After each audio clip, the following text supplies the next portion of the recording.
అలాగే Orvakal to Dhone to Bengaluru road నిర్మాణానికి కేంద్ర ప్రభుత్వం నిధులు ఇవ్వడం జరిగినది. గత ఆగస్టు 2019 ఆగస్టు 19న ప్రధానమంత్రి నరేంద్ర మోడీ గారి ఆధ్వర్యంలో కేబినెట్ సమావేశంలో ఓర్వకల్ పాణ్యం అసెంబ్లీలో ఉన్న ఓర్వకల్ ఇండస్ట్రీ హబ్కి ప్రత్యేకమైన వెసులుబాటు కల్పించడం జరిగింది. అక్కడ పారిశ్రామిక అభివృద్ధి రంగానికి పెద్ద పీట వేయడం జరిగింది. గత ప్రభుత్వం జగన్మోహన్ రెడ్డి గారి ప్రభుత్వంలో ఎలాంటి పనులు నోచుకోకపోవడం, ఇక్కడ ఆంధ్రప్రదేశ్ కు పాణ్యం కర్నూలు జిల్లా ఉమ్మడి కర్నూలు జిల్లా నంద్యాల జిల్లాకు సంబంధించిన పాణ్యం అసెంబ్లీకి సంబంధించిన 1,00,000 మంది యువకులకు ఈరోజు ద్రోహం చేసిన వ్యక్తి జగన్మోహన్ రెడ్డి గారు. ఈరోజు ఈ బడ్జెట్ కేంద్రం ప్రవేశపెట్టిన బడ్జెట్లో ఆంధ్రప్రదేశ్ కు ఎంతో ఊరట లభించింది. ఈరోజు ఇది పేదవాడి బడ్జెట్, బడుగు బలహీన వర్గాల బడ్జెట్, రైతుల బడ్జెట్, స్త్రీల బడ్జెట్, పారిశ్రామిక అభివృద్ధికి అడుగులు.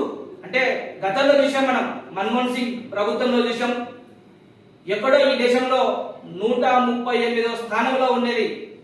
అంటే ఎక్కడ భారతదేశం పట్టికలో ప్రపంచ దేశాలు చూస్తే 138వ స్థానంలో ఉండేది. కానీ ప్రధానమంత్రి నరేంద్ర మోడీ గారు ప్రధానమంత్రి అయిన తర్వాత 10 సంవత్సరాలలో ఒక అద్భుతమైన మార్పు. ఎందుకంటే ఆయన అంచెలంచెలుగా 1 కాదు, 2 కాదు, 3 కాదు, 5వ స్థానం, 3వ స్థానం ఈ రోజు నిలిచామంటే ప్రపంచమంతా ఈ రోజు భారతదేశం ప్రధానమంత్రి నరేంద్ర మోడీ వైపు చూస్తుంది. యువతకు ఉద్యోగ అవకాశాలు కల్పించడానికి ఈ రోజు ఈ బడ్జెట్ లో అనేకమైన వసతులు కల్పించడం జరిగినది. మనం ఈరోజు చూస్తున్నాం, వీధి తోపుడు బండ్ల వ్యాపారులకు, ముద్రా లోన్లకు 2 లక్షల నుంచి 10 లక్షల రూపాయలు కేటాయించడం జరిగింది. ప్రధానమంత్రి ఆవాస్ యోజన కింద సబ్సిడీ గతంలో 1,80,000 ఉంటే ఇప్పుడు 2,25,000 రూపాయలు కేటాయించడం జరిగినది. ఈరోజు 500 కంపెనీలు కాదు, 1 కోటి మంది యువతకు 500 కంపెనీలు ప్రోత్సహిస్తూ 1 కోటి మంది యువకులకు ఉద్యోగ అవకాశాలు కల్పించిన ప్రభుత్వం మోడీ ప్రభుత్వం. ఇలాంటి గొప్ప గొప్ప సంస్కరణలు తీసుకుంటుంది. ఈరోజు కార్మికులకు కావచ్చు అనేకమైనవి వెసులుబాటు ఇస్తున్నది. స్త్రీలకు ప్రత్యేక ఇచ్చింది.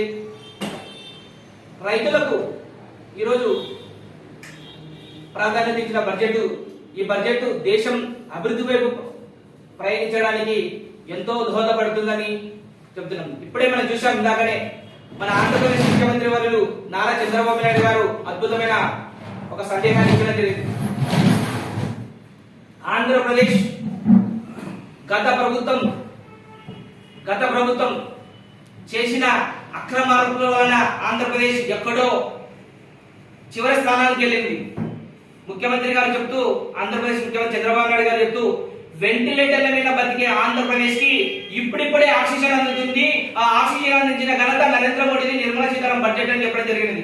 ఈరోజు ఆంధ్రప్రదేశ్ ప్రజలు ఇవన్నీ గుర్తించి హర్షం వ్యక్తం చేస్తున్నారు. రాబోయే రోజుల్లో కూటమి ప్రభుత్వం అద్భుతంగా ముందుకు సాగుతుంది. ప్రజలకు ఎంతో భరోసా ఇచ్చారు. అటు నరేంద్ర మోడీ కావచ్చు, ఇటు చంద్రబాబు నాయుడు కావచ్చు, ఇటు జనసేన పవన్ కళ్యాణ్ గారు, వారిని నమ్మి ప్రజలు ఈరోజు కూటమికి విజయం సాధించారు. కూటమి ద్వారా ప్రతి ఒక్క కేంద్ర ప్రభుత్వ పథకాలు ప్రతి ఇంటికి చేర్చేదాకా భారతీయ జనతా పార్టీ ప్రయత్నం చేస్తుందని చెప్పి తెలియజేస్తున్నారు.